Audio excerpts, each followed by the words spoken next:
সম্মানিত মুসল্লি একরাম, একজন মানুষ এই পৃথিবীতে বাস করতে গেলে তার যেরকম বাসস্থান প্রয়োজন রয়েছে, ঠিক সেইভাবে তার চেয়ে অনেক অনেক বেশি এই ইসলামকে, এই দিনকে টিকানোর জন্য দিনী প্রতিষ্ঠানের গুরুত্ব রয়েছে। আমরা এই কথা জানি, পৃথিবীতে সর্বশ্রেষ্ঠ ধর্ম যেটাতে ইসলাম ধর্ম, মুক্তির ধর্ম ইসলাম ধর্ম, নাজাতপ্রাপ্ত ধর্ম ইসলাম ধর্ম, আখিরাতে কল্যাণপ্রাপ্ত ধর্ম ইসলাম ধর্ম।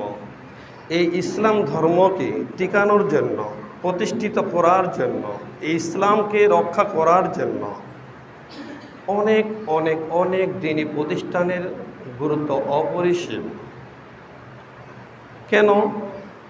ধরুন অত্র এলাকায় আরও 5-5টি মসজিদ হবে, টাইলসের ব্যবস্থা হবে, অনেক উন্নতমানের মসজিদ রয়েছে, কিন্তু যদি দেখা যায় সেই মসজিদের মুসল্লি নাই, যদি দেখা যায় সেই এলাকায় কোনো আলেম নাই, তাহলে আলেম যদি না থাকে, মুসল্লি যদি না থাকে, তাহলে মসজিদের কোনো দাম আছে? নাই। আর যদি দেখা যায় ওই এলাকায় কোনো মসজিদও নেই, কিন্তু ওই এলাকায় মুসল্লি আছে, আলেম আছে, এই আলেমের দ্বারা, এই মুসল্লির দ্বারা একদিন না একদিন মসজিদ প্রতিষ্ঠিত হবেই ইনশাআল্লাহ। তাহলে যেটা আমি বোঝাতে চাচ্ছি, অবশ্যই সর্বশ্রেষ্ঠ জায়গা যেটা হচ্ছে মসজিদ। এই মসজিদটা নির্মাণের জন্য যতটুকু গুরুত্ব, তার চেয়ে অনেক অনেক অনেক বড় গুরুত্ব হচ্ছে মানুষকে দিন শিক্ষা নেওয়া, ইলম নেওয়া। মানুষের মধ্যে যদি দিন থাকে, যদি ইলম থাকে, তাহলে এই মানুষের দ্বারা যে কোনো সময়ে এরকম আরও হাজার হাজার মসজিদ হওয়া স্বাভাবিক। কিন্তু যদি সমাজে দিন না থেকে থাকে, ইসলাম না থেকে থাকে, আলেম যদি না থেকে থাকে, তাহলে সেই মসজিদের মূল্য থাকবে না। বর্তমানও না বললেও নয়, বর্তমান প্রেক্ষাপট যেটা না, বাস্তব যেটা দেখতে পাচ্ছি, আসরের, এশা, মাগরিব, বিভিন্ন 5 ওয়াক্ত সালাতের মধ্যে থেকে 4 ওয়াক্ত মোটামুটি যা মুসল্লি হয়, কিন্তু ফজরে কিন্তু মানুষ মাঠে কিন্তু কাজে ব্যস্ত থাকে না, সকলেই বাড়িতে থাকে।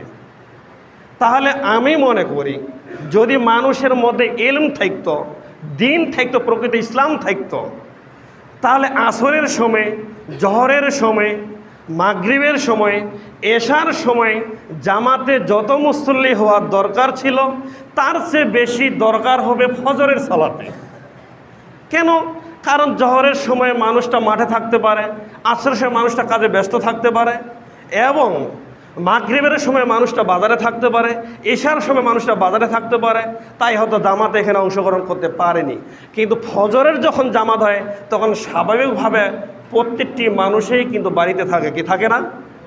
কিন্তু সেইখান দেখতে পাচ্ছি আমরা ফজরের সময় মুসল্লির সংখ্যা কম। এটি একটি প্রমাণ করে যে তাহলে মানুষের মসজিদও রয়েছে ঠিকই, কিন্তু মানুষ এমনি স্বাভাবিকভাবে সালাত আদায় করছে ঠিকই, কিন্তু আসলে তাদের সত্যিকারের যেটা ইসলাম, সত্যিকারের যেটা দিন, সত্যিকারের যেটা ইলম, তাদের ভিতরে এটা পাওয়া যায় না। যদি থাকতো, হয়তো আপনার মাঝে আছে, আমার মাঝে নেই, হয়তো আমার মাঝে আছে আর অন্য একজনের মাঝে নেই। কিন্তু প্রত্যেকটি মানুষকেই ইলমের গভীরতায় ঢুকে এটা আমাদেরকে বাস্তবায়ন করা উচিত।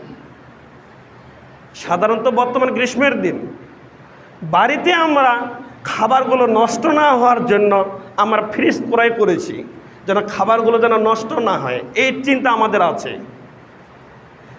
আমরা এই গরমের তীব্রতা থেকে যেন আমরা রক্ষা পেতে পারি, এই জন্য ফ্যানের ব্যবস্থা করেছি, কোনো কোনো জায়গায় এসির ব্যবস্থা করা হয়েছে। এই জ্ঞানটুকু মানুষের আছে, এটি আছে।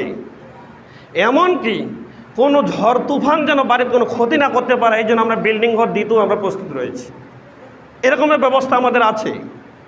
কিন্তু যেটা বোঝাতে চাচ্ছিলাম, রাসূলুল্লাহ সাল্লাল্লাহু আলাইহি সাল্লাম বলেছেন, যারা ইলম অর্জন করার জন্য যারা পদার্পণ করবে, তাদের জন্য আল্লাহ তাআলা জান্নাতের একটা রাস্তাকে সুযোগ করে দেন। বলুন সুবহানাল্লাহ। তাহলে আপনি গ্রীষ্ম থেকে, গরমের তাপমাত্রা থেকে বাঁচার জন্য ফ্যানের ব্যবস্থা করেছেন, এই জ্ঞান আছে আপনার। আপনার খাবার নষ্ট না হওয়ার কারণে ফ্রিজের ব্যবস্থা করেছেন, এই জ্ঞানটুকু আছে আপনার। কিন্তু জান্নাতে যাওয়ার জন্য যে একটি পথ ধরতে হবে, আর যেই পথটি হচ্ছে এলেম অর্জন করা, এইটা কিন্তু আপনার মাঝে পাওয়া যায় না।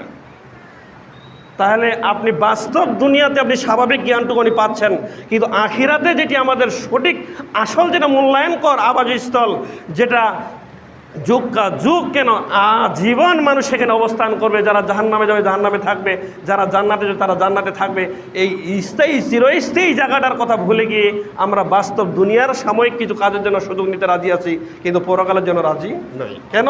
কারণ আমাদের মধ্যে এখন পরিপূর্ণ দিন ইসলাম ইলম আমরা নিতে পারিনি। বলছিলাম দিন